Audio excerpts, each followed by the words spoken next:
Hello dear students, કેમ છો? મજામાં?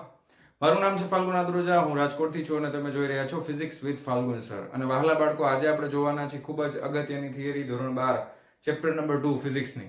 બરાબર છે? અને એ થિયરી શું છે? તો કે વિદ્યુત ડાયપોલ જે હોય એને આપણે બાહ્ય ક્ષેત્રમાં મૂકવાના છીએ અને એની સ્થિતિ ઊર્જા મેળવવાના છીએ. બરાબર છે? તો થોડુંક ડાયપોલ વિશે આપણને ઓલરેડી ખબર છે. ઘણા બધા ટોપિક આપણે ઓલરેડી ડાયપોલ વિશે જોયેલા છે. ડાયપોલ વિશે આપણને કઈ કઈ વસ્તુની ખબર છે? તો આપણને ખબર છે કે બે સમાન અને વિરુદ્ધ પ્રકારના વિદ્યુત ભારોથી બનતા તંત્રને વિદ્યુત ડાયપોલ કહે છે. તો એકબીજાથી પરિમિત અંતરે એટલે એકબીજાથી માપી શકાય એવા અંતરે રહેલા બે સમાન અને વિરુદ્ધ પ્રકારના વિદ્યુત ભારોથી બનતા તંત્રને વિદ્યુત ડાયપોલ કહે છે. બરાબર? તો ડાયપોલ વિશે ફટાફટ આપણે થોડુંક જોઈ લઈએ. દાખલા તરીકે અહીંયા માઇનસ ક્યુ છે, અહીંયા પ્લસ ક્યુ છે. તો બેની વેલ્યુ સમાન છે, પણ એક ધન છે ને એક ઋણ છે. દાખલા તરીકે હવે બે વચ્ચેનું અંતર કેટલું લેવાનું? 2a લેવાનું. બરાબર? અને આ ડાયપોલનું કેન્દ્ર અહીંયા ક્યાંક હશે, O. હવે આપણને એક બીજી વસ્તુ ખબર છે કે ડાયપોલની ચાક માત્રા એ હંમેશા ઋણથી ધન તરફ હોય, જેને આપણે P વડે દર્શાવીએ છીએ. ડાયપોલની ચાક માત્રા હંમેશા ઋણ વિદ્યુત ભારથી ધન વિદ્યુત ભાર તરફ હોય અને આપણે P વડે દર્શાવીએ છીએ. અને બીજું P બરાબર શું થશે? તો કે બંને ડાયપોલ વચ્ચેનું અંતર ગુણ્યા કોઈ પણ એકનું મૂલ્ય. બેના મૂલ્ય સરખા છે. બરાબર? એટલે કોઈ પણ એકનું મૂલ્ય ગુણાકારમાં આને કહેવાય ડાયપોલની ચાક માત્રા. આનો એકમ શું થશે? તો કે આનો એકમ થશે કુલમ ઇન્ટુ મીટર. સેન્ટીમીટર નથી હો, ધ્યાન આપજો. કુલમ C કેપિટલમાં હોવો જોઈએ, m છે એ સ્મોલમાં. બરાબર? એટલે આ કુલમ ઇન્ટુ મીટર. આટલી વસ્તુઓ વિશે આપણે જાણીએ છીએ. અને હવે આપણે શીખવાના છીએ કે આને આ ડાયપોલને જો બાહ્ય ક્ષેત્રમાં મૂકેલું હોય તો એની સ્થિતિ ઊર્જા કેટલી થાય. અને આપણે બાહ્ય અને સમાન વિદ્યુત ક્ષેત્રમાં મૂકવાના છીએ. કેવા? સમાન. વિદ્યુત ક્ષેત્ર અચળ હોય એવા ક્ષેત્રમાં મૂકવાના છીએ. ખાસ ધ્યાનથી સમજો. બાહ્ય વિદ્યુત ક્ષેત્ર અચળ હોય એવા વિદ્યુત ક્ષેત્રમાં મૂકવાના છે. દાખલા તરીકે હવે આપણે આકૃતિ દ્વારા સમજીએ. દાખલા તરીકે આ બાહ્ય વિદ્યુત ક્ષેત્ર છે. બરાબર? બહુ જાજી રેખાઓ નથી દોરતો, નકર પછી ઓલું થઈ જશે. બરાબર? આ બાહ્ય વિદ્યુત ક્ષેત્ર E છે અને આ કેવું છે? તો કે આ અચળ છે. બરાબર? સમાન વિદ્યુત ક્ષેત્ર છે. કેવું છે? સમાન એટલે અચળ જ થયું. બરાબર? સમાન વિદ્યુત ક્ષેત્ર છે. અને અહીંયા આગળ ડાયપોલ આપણે રાખવાનો છે. તો અહીંયા આપણે એક ડાયપોલને મૂકી દઈએ. ધારો કે ડાયપોલ છે એ આવી રીતે પડ્યો છે. બરાબર? અહીંયા માઇનસ ક્યુ છે, અહીંયા પ્લસ ક્યુ છે. ક્લિયર? અને વિદ્યુત ક્ષેત્ર E છે અને અહીંયા આગળ ધારો કે આ ડાયપોલનું કેન્દ્ર છે. ઓકે? ડાયપોલનું કેન્દ્ર છે. તો અહીંયા આગળ દાખલા તરીકે હજી એક રેખા હું દર્શાવી દઉં કેન્દ્રમાંથી કે આ જે છે ને આ રીતે આ અક્ષ ઉપર જ તે વિદ્યુત ક્ષેત્રની દિશા આ તરફ જ આવશે ને. આ વિદ્યુત ક્ષેત્રની દિશા આ તરફ આવશે. બરાબર? હવે આ ડાયપોલ આ વિદ્યુત ક્ષેત્રમાં એવી રીતે મૂકેલો છે જેથી કરીને વિદ્યુત ક્ષેત્રની સાથે હવે ડાયપોલની ચાક માત્રા ઋણથી ધન તરફ હોય તો હું અહીંયા જો આને P કહી શકું. આ P ડાયપોલની ચાક માત્રા P અને વિદ્યુત ક્ષેત્ર E જે ખૂણો બનાવે છે એ ખૂણો આપણે પ્રારંભિક ખૂણો છે એને આપણે નામ આપી દઈએ થીટા. કેટલો નામ આપી દેશું? તો કે પ્રારંભિક ખૂણો છે એ થીટા જેટલો ખૂણો બનાવે છે. રેડી? આ ડાયપોલની ચાક માત્રા અને E વચ્ચે. હવે આના ઉપર આપણે શું ગોતવાનું છે? તો કે સ્થિતિ ઊર્જા ગોતવાની છે. તો પહેલી વસ્તુ એ કે આપણને ખબર છે કે માઈનસ q ઉપર જે બળ લાગશે એ કેટલું લાગશે? તો કે F બરાબર QE. અને વિદ્યુત ક્ષેત્ર છે એ ધનમાંથી નીકળતું હોય એટલે પ્લસ આ બાજુ છે એવું માનીએ અને ઋણ આ બાજુ છે. તો આના ઉપર એટ્રેક્શન ફોર્સ જે લાગશે એ આ તરફ લાગશે. અને કેટલું લાગશે? તો કે F બરાબર QE જેટલું લાગશે. બરાબર? અને અહીંયા આગળ આ બાજુ એટ્રેક્શન ફોર્સ લાગશે એ આ તરફ લાગશે અને એ પણ કેટલું લાગશે? તો કે F બરાબર QE. જો બળનો સરવાળો કરવામાં આવે, બેની દિશા એકબીજાથી વિરુદ્ધ છે એટલે એકને આપણે ઋણ કહીએ બીજાને ધન કહીએ તો નેટ ફોર્સ છે F નેટ એ કેટલો થઈ જશે? 0. પરંતુ વહાલા વિદ્યાર્થી મિત્રો, ધોરણ 11 ની અંદર તમે લોકો ચાક ગતિ નામનું ચેપ્ટર ભણી ગયા છો જેની અંદર કોઈ વસ્તુ ગોળ ગોળ ફરતી હોય. હવે અહીંયા આગળ નેટ ફોર્સ તો 0 છે પણ અહીંયા જેટલું બળ આ તરફ લાગે છે એટલું જ બળ આ તરફ લાગે છે. તો શું આ ફરવાનું ચાલુ કરશે? તો ફરવાનું ચાલુ કરે તો એના ઉપર શું લાગતું હોય? તો કે ટોર્ક લાગતું હોય ને, ટોર્ક. બરાબર? તો દાખલા તરીકે કાર્યની વાત કરીએ. આ બધું ધ્યાનથી સમજો, બધું ડિટેલમાં. કાર્ય એટલે શું થાય? તો કે બળ ગુણ્યા સ્થાનાંતર થાય. તો હવે હું આપણે અહીંયા લખું છું બળ એટલે F. દાખલા તરીકે dx જેટલું સ્થાનાંતર કર્યું છે, ખૂબ જ સૂક્ષ્મ. તો હવે અહીંયા દાખલા તરીકે સ્થાનાંતર છે અને આપણે અત્યારે x નામ આપી દઈએ. આ સમીકરણ ક્યારે વપરાય? આ સમીકરણ ત્યારે જ વપરાય કે જ્યારે આ બળ છે એ અચળ હોય, બદલાતું ન હોય. બરાબર? પણ જો દરેકે દરેક બિંદુ પાસે બળ બદલાતું હોય તો સૂક્ષ્મ એવું કાર્ય આપણને મળશે બરાબર છે. એની અંદર આપણે f dx સૂક્ષ્મ સ્થાનાંતર કરશું. અહીંયા આગળ આ બળ છે એ બદલાય છે, તો કુલ કાર્ય માટે મારે સંકલન કરવું પડશે f of x બરાબર અને dx. આ રીતે સમજાય છે. સંકલન ક્યારે કરવાનું કે જ્યારે બળ છે એ દરેક બિંદુ પાસે અચળ ન હોય ત્યારે. બરાબર છે, અચળ ન હોય ત્યારે. પરંતુ આ ક્યારની વાત છે, બરાબર. હવે અહીંયા આગળ દાખલા તરીકે આ વાત જે કરી આપણે એક સીધે સીધો ફોર્સ લાગતો હોય કોઈ વસ્તુ માટે એના ઉપર વાત કરીએ ને, પણ જ્યારે આપણે ચાક ગતિની વાત કરીએ, ચાક ગતિ વિશે, તો કારણ કે આના ઉપર ટોર્ક લાગશે એટલે આ ગોળ ફરવાનું ચાલુ કરશે. તો ટોર્કની વાત કરીએ તો અહીંયા આગળ જે કાર્ય ટોર્ક માટે થાય એ શું થઈ જાય, તો કે બળને રિપ્લેસ કોનાથી કરી દેવાનું, તો કે ટોર્કથી, અને અંતરને કોનાથી રિપ્લેસ કરી દેવાનું, થીટાથી. સમજાય છે. તો અહીંયા ટોર્ક દ્વારા કઈક કાર્ય મળશે આપણને. આ તમને આ કન્સેપ્ટ ચાક ગતિનો છે 11મા ધોરણનો. એટલે કાર્ય કેટલું થશે, ટોર્ક ગુણ્યા થીટા, બરાબર, ટાઉ ઇન્ટુ થીટા થઈ જશે. પણ આ સમીકરણ ક્યારે વપરાય, કે આ સમીકરણ ક્યારે વપરાય કે જ્યારે ટોર્ક કેવું હોય, તો કે અચળ. ટોર્ક કેવું હોય, અચળ. હવે એક વસ્તુ તમે નોટિસ કરો કે અહીંયા આગળ જે આ ગોળ ફરવાનું સ્ટાર્ટ કરશે, તો એક ટોર્કનો આધાર છે એ આ થીટા ઉપર રહેલો છે. પણ ટોર્ક જે છે બધા બિંદુઓ પાસે અચળ નહીં હોય, ટોર્કની કિંમત બદલાઈ જશે. ટોર્ક આપણે ટોર્કનું સમીકરણ આના માટે શું છે એ પણ આપણને ખબર છે, tau is equal to p cross e છે ને આવું સમીકરણ. એટલે આપણે આમ લખતા હતા p e sin થીટા. શું લખતા હતા, p e sin થીટા. તો ટોર્કનો આધાર એ થીટા ઉપર રહેલો છે, ખૂણા ઉપર. p છે એ શું છે, તો કે 2a q છે, તો એ અચળ રહેવાનું છે. હવે વિદ્યુત ક્ષેત્ર તમે અચળ રાખ્યું છે, એટલે આ બે વસ્તુ તો અચળ થઈ ગઈ, પણ ખૂણો છે એ દરેક વખતે બદલાશે. જો આ જેવું ફરવાનું ચાલુ કરશે એટલે ખૂણો બદલાશે, ખૂણો બદલાશે એટલે ટોર્કની કિંમત બદલાઈ જશે. તો અહીંયા આગળ આ કેસની અંદર w બરાબર ટાઉ ઇન્ટુ થીટા, આ સમીકરણ પણ આપણે સીધે સીધું વાપરી શકાય નહીં. તો આના માટે જ્યારે બદલાતું ટોર્ક હોય ત્યારે આપણે dw સૂક્ષ્મ કાર્ય માટે integration of tau into d theta આ સમીકરણનો ઉપયોગ કરશું. કોનો કરશું, ટાઉ ઇન્ટુ d થીટા, કારણ કે ટોર્ક છે એ અચળ નથી. અને સંકલન આપણે કરવાનું છે, તો ક્યાંથી ક્યાં સુધી આમાં કુલ કાર્ય મળશે, સંકલન કરશું તો અહીંયા θ1 થી લઈને θ2 સુધીનું થયેલું કાર્ય આપણને મળશે. તો પહેલા તો આપણને એ ખબર પડવી જોઈએ કે આના માટે કાર્યનું આ સમીકરણ જ શું કામ વાપર્યું. આ રીતે આપણે ગણવા જઈએ તો અહીંયા ફોર્સ બદલાઈ જાય છે અને નેટ ફોર્સ તો 0 થઈ જાય છે, તો એ રીતે તો આપણને મળશે જ નહીં. તો કાર્ય કોના લીધે મળશે, તો કે ટોર્કના લીધે મળશે. અને એના માટે આપણે આ સમીકરણ વાપરીએ છીએ, integration of tau into d theta. આટલો કન્સેપ્ટ ક્લિયર થયો? ઓકે. હવે હું અહીંયાથી આ વસ્તુને રબ કરું છું, તો તમે વિડિયો પોઝ કરીને આટલી વસ્તુ જો તમારે લખવી હોય, નોટ ડાઉન કરવી હોય બુકમાં, તો નોટ ડાઉન કરી લો અને હવે આપણે આગળ વધીએ. ચાલો લખી નાખો. આટલું ક્લિયર છે? જવા દઉં? પાકું? ચાલો જવા દઈએ. તો પહેલા આપણને એ ખબર પડી ગઈ કે આપણે સમીકરણ કયું વાપરવાનું છે, ટાઉ ઇન્ટુ d થીટા.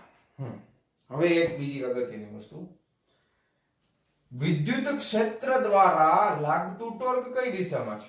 વિદ્યુત ક્ષેત્ર દ્વારા લાગતું ટોર્ક કઈ દિશામાં છે? તો કે આ બાજુ ધક્કો મારશે, આ બાજુ, એટલે આમ ફેરવશે, આમ. તો એ આમ જમણો હાથ છે એ આમ ફેરવો તમે, આમ કરીને, તો અંગૂઠો ક્યાં આવે? અંદર. તો વિદ્યુત ક્ષેત્ર દ્વારા લાગતા ટોર્કની દિશા જે છે આ વિદ્યુત ક્ષેત્ર દ્વારા લાગે છે, એટલે ઈ લખું છું. પુસ્તકના પાનામાં અંદરની દિશામાં છે, એટલે એને ચોકડી વડે દર્શાવાય. બરાબર. હવે આપણે શું કરીએ છીએ, તો કે એક બાહ્ય ટોર્ક એટલે કે ટાઉ એક્સટર્નલ, કેવું? બાહ્ય ટોર્ક આ ટોર્કની વિરુદ્ધ દિશામાં, આ ટોર્કની વિરુદ્ધ દિશામાં એટલે આમ ઊંધી દિશામાં આમ લગાડીએ છીએ. બાહ્ય ટોર્ક કઈ દિશામાં લગાવશું આપણે? આમ. બરાબર. આ જે ટોર્ક છે એનું નામ શું છે, તો કે ટી એક્સટર્નલ.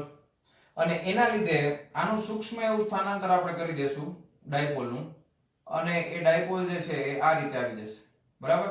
તો આ થીટા હતું, તો અહીંયાથી આ જે ખૂણો છે એ સૂક્ષ્મ એવું સ્થાનાંતર આપણે કરી દીધું છે, અને એ સ્થાનાંતરને દાખલા તરીકે d થીટા નામ આપી દઈએ. આટલું સૂક્ષ્મ સ્થાનાંતર કરાવી છે. કોના વડે કરાવી છે? બાહ્ય ટોર્ક વડે.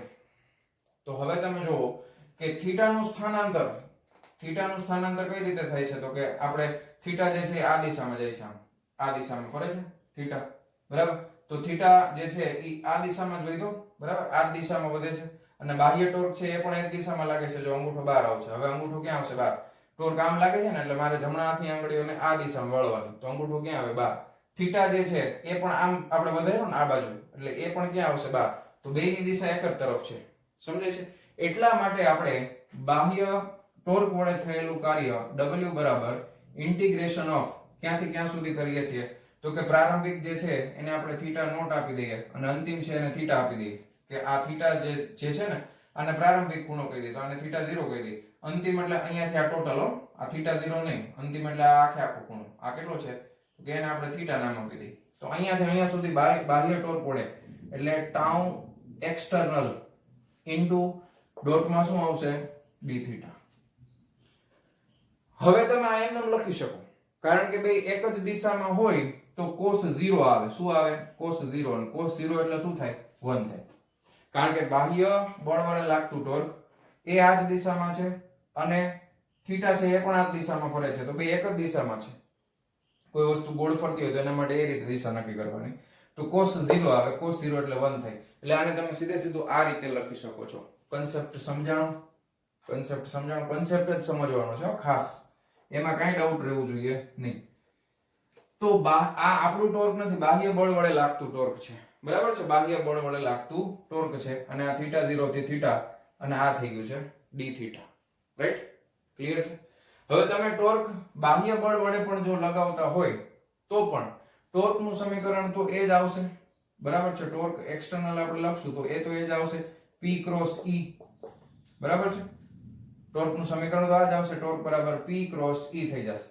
તો આ કેટલું થઈ જાય તો કે p e sin થીટા કેટલું થઈ જાય p e sin થીટા હવે આપણે અહીંયા ખાલી કિંમત મૂકવાની છે તો એ શું થઈ જશે થીટા 0 થી લઈ અને થીટા સુધી ટોર્ક ની કિંમત શું છે તો કે p e sin theta into શું છે તો કે d થીટા બરાબર છે આ ટોર્ક નું સમીકરણ છે એમાંથી p અને e તો અચળ છે તો એ બહાર આવી જશે sin થીટા નું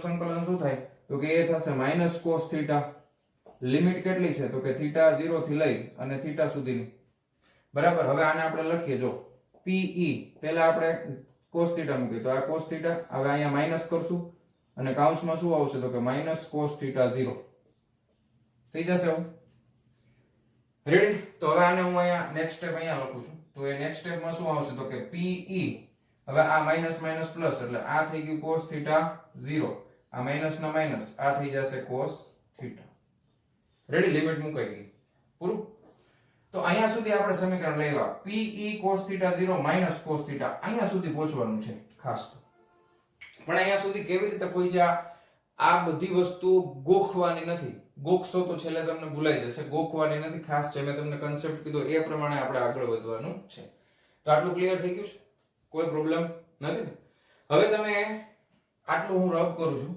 તો તમે વિડિયો પોઝ કરી અને આ વસ્તુ લખી નાખો બરાબર ચાલો લખાઈ ગયું આને હું રાખીશ આ બધું જવા દઉં છું ક્લિયર છે તો આને હવે રબ કરી નાખીએ તો હવે અહીંયા આપણને આવું કંઈક સમીકરણ મળી ગયું છે બાહ્ય બળ વડે થયેલું કાર્ય કેટલું આપણે કાર્ય કેટલું મળ્યું તો કે આ જે કાર્ય હશે એ કેના સ્વરૂપમાં સ્ટોર થાય છે સ્થિતિ ઊર્જાના સ્વરૂપમાં એ તો હવે આપણે આટલા બધા લેક્ચર આગળના જોઈ લીધા એટલે ખબર જ છે કાર્ય છે કયા સ્વરૂપમાં સ્ટોર થાય સ્થિતિ ઊર્જા હવે એક બહુ અગત્યની વસ્તુ આપણે કરવાના છે યાદ જ છે કે રીતે એવું નક્કી કરી નાખ્યું આપણે કે અહીંયા થીટા 0 છે ને આ ખાસ સમજો થીટા 0 છે ને એને π/2 લઈ લીધા કેટલા લઈ લીધા π/2 યાદ જ છે કે રીતે લઈ મજા પડી એટલી મજા આવી એટલી શું કામ લીધા એ હવે આપણે ધીમે ધીમે એને જોશું આગળ ડિટેલમાં ચર્ચા કરશું એટલે ખબર પણ π/2 લઈ લીધા રેફરન્સ માટે કારણ કે સ્થિતિ ઊર્જાનો તો તફાવત અગત્યનો છે તો તફાવત માટે આપણે કેમ સ્ટાર્ટિંગમાં એવું માનતા હતા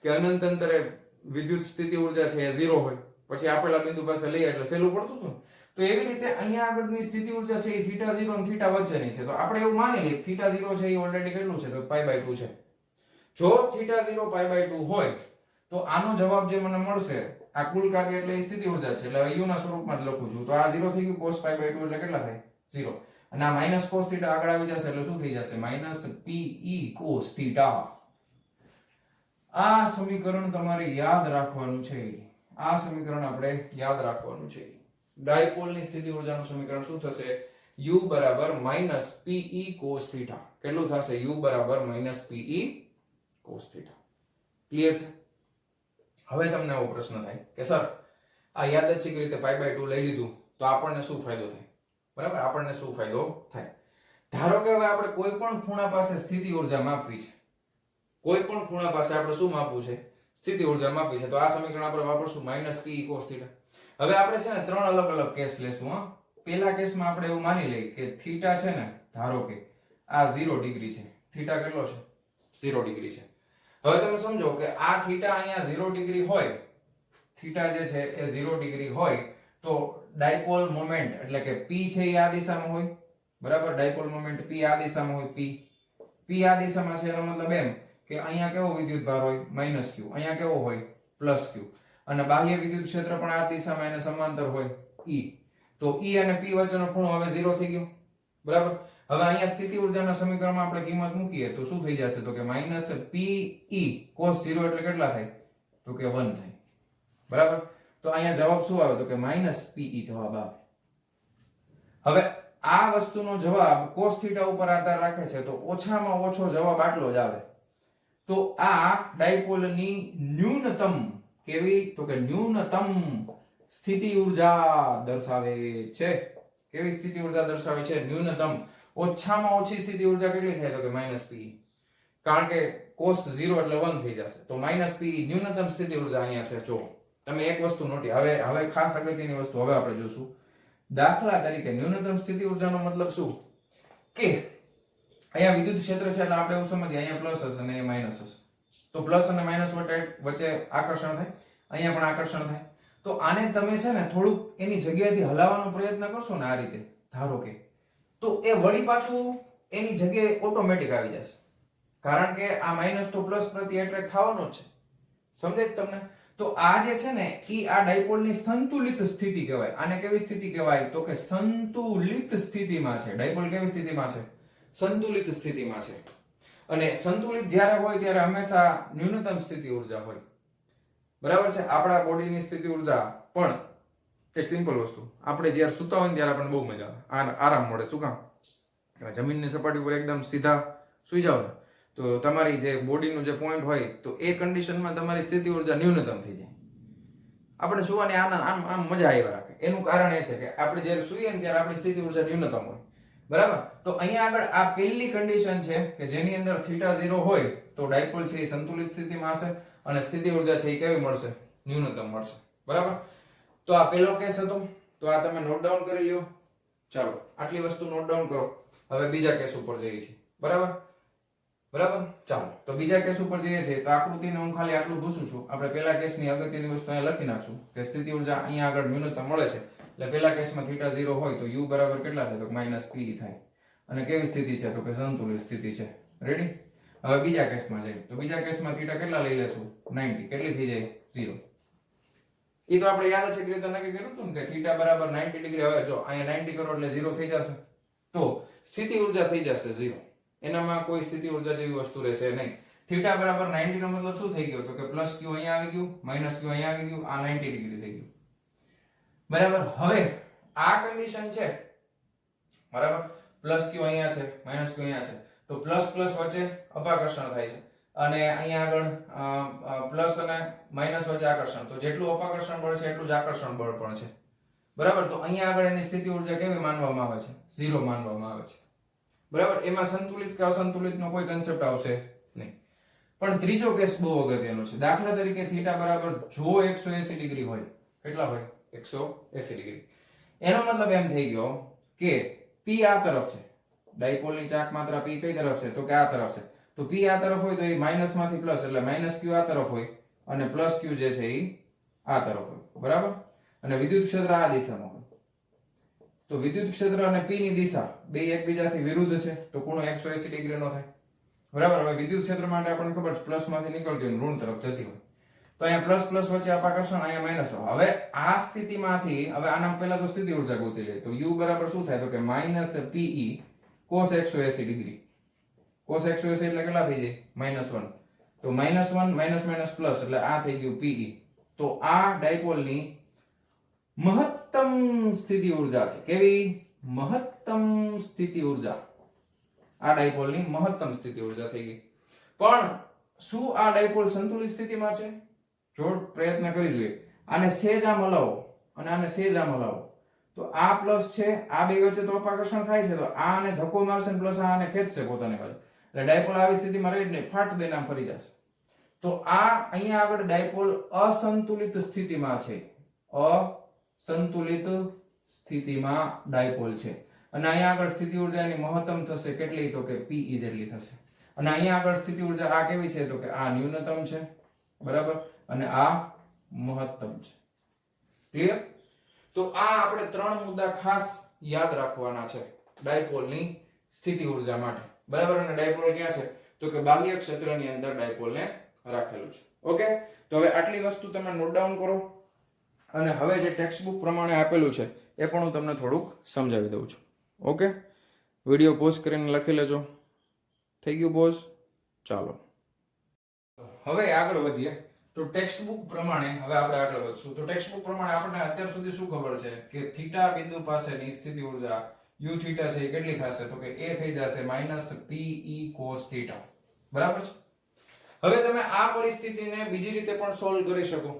કઈ રીતે, તો કે આની આગળની જે ટેક્સ્ટ બુક પ્રમાણે થિયરી છે એમાં આપણે શું શીખ્યા કે બાહ્ય વિદ્યુત ક્ષેત્ર હોય એમાં જો તમે કોઈ વિદ્યુત ભાર સ્મોલ q ને લઈ આવો છો તો એ વિદ્યુત ભારને બાહ્યમાં લઈ આવવા માટે એ જગ્યાએ એની સ્થિતિ ઊર્જાનું સમીકરણ આપણે મેળવેલું છે, યાદ કરો.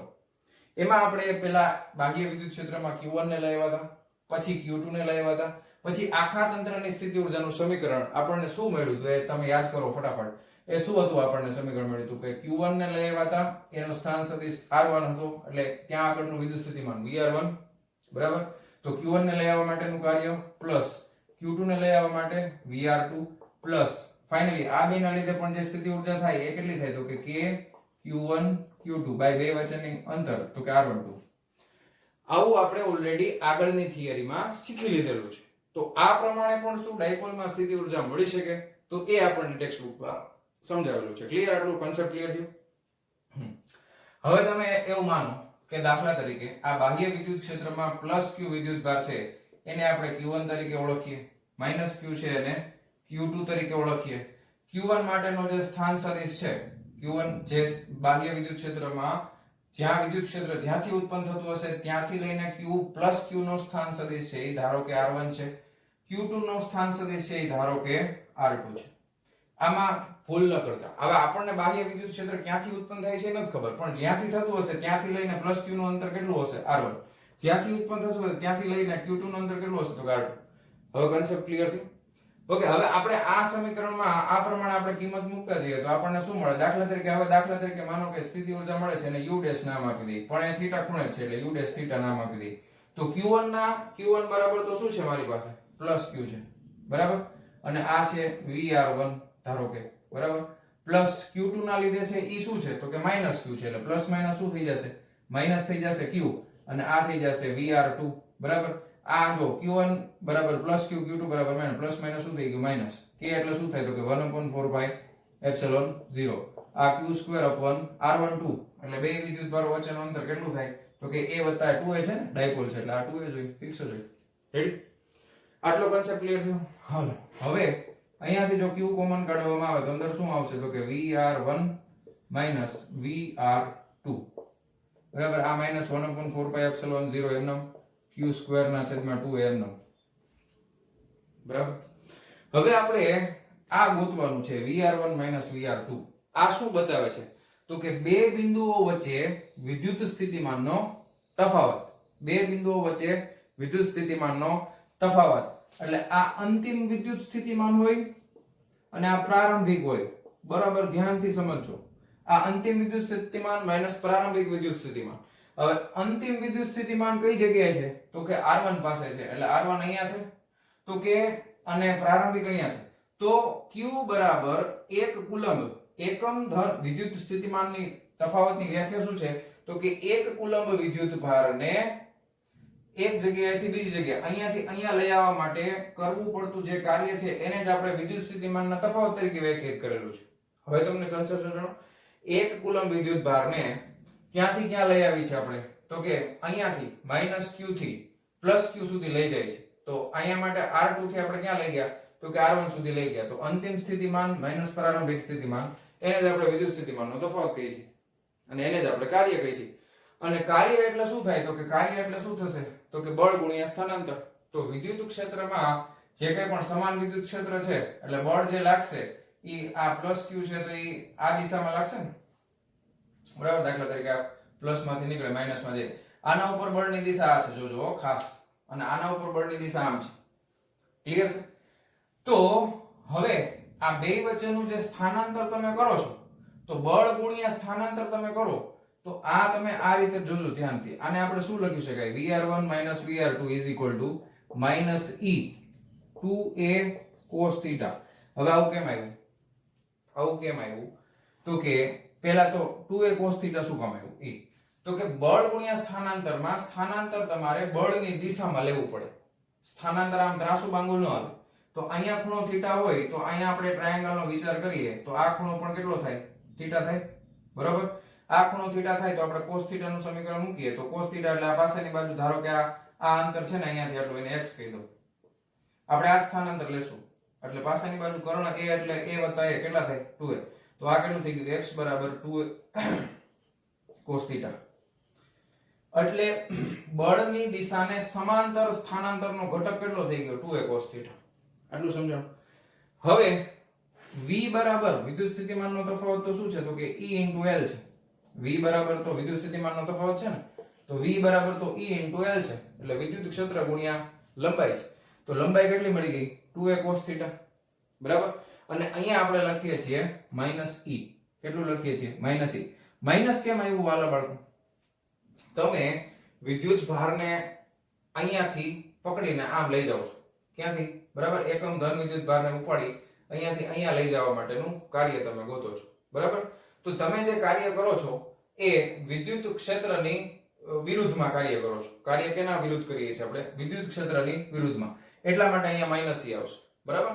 વિદ્યુત ક્ષેત્રની દિશા આ તરફ છે. સ્થાનાંતર તમે ક્યાંથી ક્યાં સુધી કરાવો છો? તો કે Vr1 Vr2. તો આ Vr1 થશે. બરાબર. અહીંયા આગળ Vr2 થશે. તો Vr1 Vr2 એટલે -e 2a cos θ. આ રીતે આવ્યું છે. ક્લિયર છે? તો હવે આને હું રબ કરી નાખું અને અહીંયા આપણે કિંમત મૂકી દઈએ. બરાબર. ચાલો અને રબ કરી નાખીએ. આ તમને ખાલી આ રાખું છું. બરાબર. એટલે આપણને ખ્યાલ આવે કેવી રીતે આવ્યું. હવામાંથી નથી આવ્યું. બરાબર. તો અહીંયા આપણે કિંમત મૂકી દઈએ એટલે આ શું થઈ જશે? q. અહીંયા -e 2a cos θ. બરાબર. આ -1/4 pi epsilon 0 q² / 2. રેડી? આટલું સમજો. તો હવે અહીંયા જો 2a * q એટલે શું લખાય? p. તો માઈનસ આ e તો છે જ, પહેલા p લખી નાખું, પછી e લખી નાખું, પછી cos θ લખી નાખું. હાલે. તો -1/4 pi epsilon 0 q² / 2. આવી ગયું આ સમીકરણ. ટેક્સ્ટ બુકમાં અહીંયા આ સમીકરણ આવ્યું છે. બરાબર. તો એ સમીકરણ સુધી આપણે પહોંચી ગયા. કેવી રીતે પહોંચ્યા ખબર પડી? બધા સ્ટેપ સમજાણા? ક્લિયર? ચાલો. તો અહીંયા સુધી આપણે પહોંચી ગયા. હવે અહીંયા આગળ આ સમીકરણ અને આમાં આ જે સમીકરણ છે જૂનું આપણે સાબિત કર્યું હતું પહેલાનું, એ બેમાં જો સામ્યતા છે -p cos θ તો છે, અને આ છે એ કઈક અચળાંક છે. આ શું છે? આની કઈ કિંમત આવશે ને, તો આ કઈક અચળાંક છે. આ કઈક અચળાંક. અચળાંક શું કામ છે? જો આ અંતર ફિક્સ, k ની કિંમત ફિક્સ 9 × 10⁹, વિદ્યુત ભાર ફિક્સ. તો આ કઈક ફિક્સ સંખ્યા આવે ને, એટલે અચળ સંખ્યા છે. તો આ તો ખરેખર વિદ્યુત સ્થિતિ ઊર્જા એટલે આપણે પહેલેથી શીખ્યા છીએ કે ખરેખર તો સ્થિતિ ઊર્જાનો તફાવત છે. અને તફાવત જ્યારે પણ હોય ત્યારે તમે એમાં અચળાંક ઉમેરો કે બાદ કરો, આપણને યાદ કરો થિયરીમાં આપણે સ્ટાર્ટિંગમાં જોયું હતું કે અનંત અંતરે લઈ જશો તો પણ સ્થિતિ ઊર્જાના તફાવતમાં કઈ ફેર પડશે નહીં. તો આપણે કહી શકાય કે આ અચળાંકને આપણે નેગ્લેક્ટ કરી નાખીએ તો બંને સમીકરણ આપણને કેવા મળે છે? સરખા જ મળે છે. ક્લિયર થઈ ગયું? અને હવે આપણે કન્સેપ્ટને વધારે ડિટેલમાં સમજીએ તો સ્ટાર્ટિંગમાં આપણે θ0 છે π/2 શું કામ લીધું હતું? તો કે θ0 જ્યારે આપણે π/2 લઈ લઈએ તો આ ડાયપોલ છે સીધે સીધું થઈ જશે.